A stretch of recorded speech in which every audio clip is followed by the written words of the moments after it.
Marcos 3. Noutra ocasião, ele entrou na sinagoga e estava ali um homem com uma das mãos atrofiada. Alguns deles estavam procurando um motivo para acusar Jesus. Por isso, o observavam atentamente para ver se ele iria curá-lo no sábado. Jesus disse ao homem da mão atrofiada: "Levante-se e venha para o meio." Depois, Jesus lhes perguntou: "O que é permitido fazer no sábado? O bem ou o mal? Salvar a vida ou matar?" Mas eles permaneceram em silêncio. Irado, olhou para os que estavam à sua volta e, profundamente entristecido por causa do coração endurecido deles, disse ao homem: "Estenda a mão." Ele a estendeu e ela foi restaurada. Então os fariseus saíram e começaram a conspirar com os herodianos contra Jesus sobre como poderiam matá-lo. Jesus retirou-se com os seus discípulos para o mar e uma grande multidão vinda da Galiléia o seguia. Quando ouviram a respeito de tudo o que ele estava fazendo, muitas pessoas procedentes da Judéia, de Jerusalém, da Idumeia, das regiões do outro lado do Jordão e dos arredores de Tiro e de Sidom foram atrás dele. Por causa da multidão, ele disse aos discípulos que lhe preparassem um pequeno barco para evitar que o comprimissem. Pois ele havia curado a muitos, de modo que os que sofriam de doenças ficavam se empurrando para conseguir tocar nele. Sempre que os espíritos imundos o viam, prostravam-se diante dele e gritavam: "Tu és o Filho de Deus!" Mas ele lhes dava ordens severas para que não dissessem quem ele era. Jesus subiu a um monte e chamou a si aqueles que ele quis, os quais vieram para junto dele. Escolheu 12, designando-os apóstolos, para que estivessem com ele, os enviasse a pregar e tivessem autoridade para expulsar demônios. Estes são os 12 que ele escolheu: Simão, a quem deu o nome de Pedro; Tiago, filho de Zebedeu, e João, seu irmão, aos quais deu o nome de Boanerges, que significa filhos do trovão; André, Filipe, Bartolomeu, Mateus, Tomé, Tiago, filho de Alfeu, Tadeu, Simão, o Zelote, e Judas Iscariotes, que o traiu. Então Jesus entrou numa casa e novamente reuniu-se ali uma multidão, de modo que ele e os seus discípulos não conseguiam nem comer. Quando seus familiares ouviram falar disso, saíram para trazê-lo à força, pois diziam: "Ele está fora de si."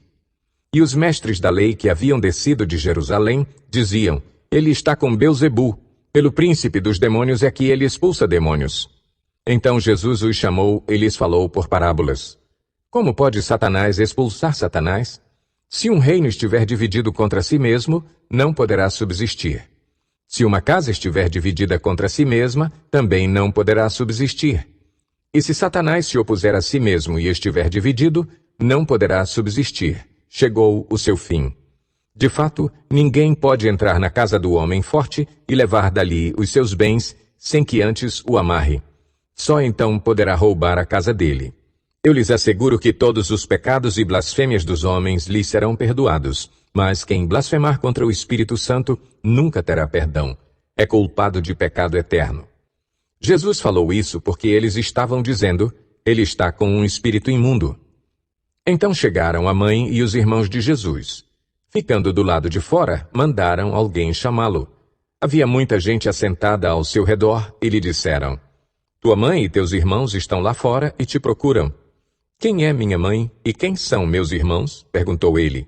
Então olhou para os que estavam assentados ao seu redor e disse: "Aqui estão minha mãe e meus irmãos. Quem faz a vontade de Deus, este é meu irmão, minha irmã e minha mãe." Marcos 4. Novamente Jesus começou a ensinar à beira-mar. Reuniu-se ao seu redor uma multidão tão grande que ele teve que entrar num barco e assentar-se nele. O barco estava no mar, enquanto todo o povo ficava na beira da praia. Ele lhes ensinava muitas coisas por parábolas, dizendo em seu ensino: "Ouçam, o semeador saiu a semear. Enquanto lançava a semente, parte dela caiu à beira do caminho, e as aves vieram e a comeram. Parte dela caiu em terreno pedregoso, onde não havia muita terra. E logo brotou, porque a terra não era profunda. Mas quando saiu o sol, as plantas se queimaram e secaram, porque não tinham raiz. Outra parte caiu entre espinhos, que cresceram e sufocaram as plantas, de forma que ela não deu fruto. Outra ainda caiu em boa terra, germinou, cresceu e deu boa colheita, a 30, 60 e até 100 por um. E acrescentou: aquele que tem ouvidos para ouvir, ouça. Quando ele ficou sozinho, os 12 e os outros que estavam ao seu redor lhe fizeram perguntas acerca das parábolas. Ele lhes disse: a vocês foi dado o mistério do reino de Deus, mas aos que estão fora, tudo é dito por parábolas, a fim de que, ainda que vejam, não percebam, ainda que ouçam, não entendam, de outro modo poderiam converter-se e ser perdoados. Então Jesus lhes perguntou: vocês não entendem esta parábola? Como, então, compreenderão todas as outras? O semeador semeia a palavra. Algumas pessoas são como a semente à beira do caminho, onde a palavra é semeada. Logo que a ouvem, Satanás vem e retira a palavra nelas semeada. Outras, como a semente lançada em terreno pedregoso, ouvem a palavra e logo a recebem com alegria. Todavia, visto que não têm raiz em si mesmas, permanecem por pouco tempo. Quando surge alguma tribulação ou perseguição por causa da palavra, logo a abandona. Outras ainda, como a semente lançada entre espinhos, ouvem a palavra, mas quando chegam as preocupações desta vida, o engano das riquezas e os anseios por outras coisas sufocam a palavra, tornando-a infrutífera. Outras pessoas são como a semente lançada em boa terra. Ouvem a palavra, aceitam-na e dão uma colheita de 30, 60 e até 100 por um. Ele lhes disse: quem traz uma candeia para ser colocada debaixo de uma vasilha ou de uma cama? Acaso não a coloca num lugar apropriado?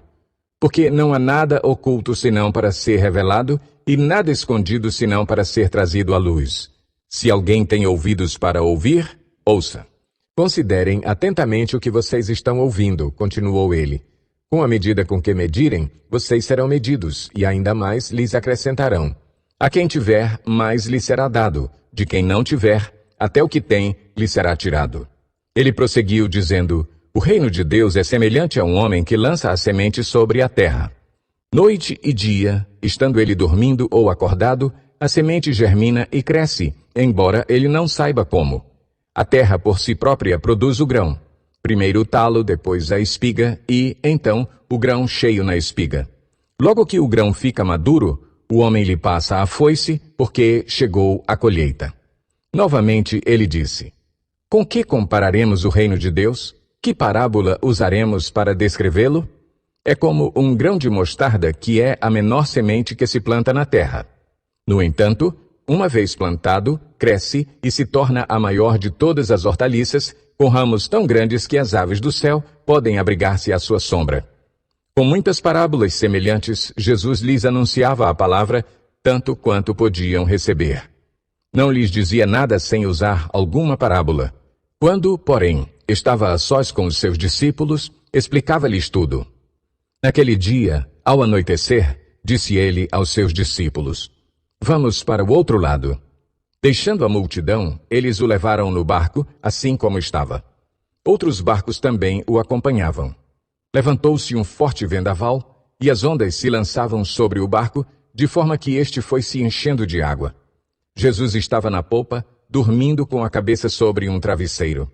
Os discípulos o acordaram e clamaram: Mestre, não te importas que morramos?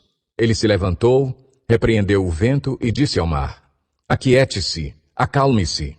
O vento se aquietou e fez-se completa bonança. Então perguntou aos seus discípulos: Por que vocês estão com tanto medo? Ainda não têm fé? Eles estavam apavorados e perguntavam uns aos outros: Quem é este que até o vento e o mar lhe obedecem?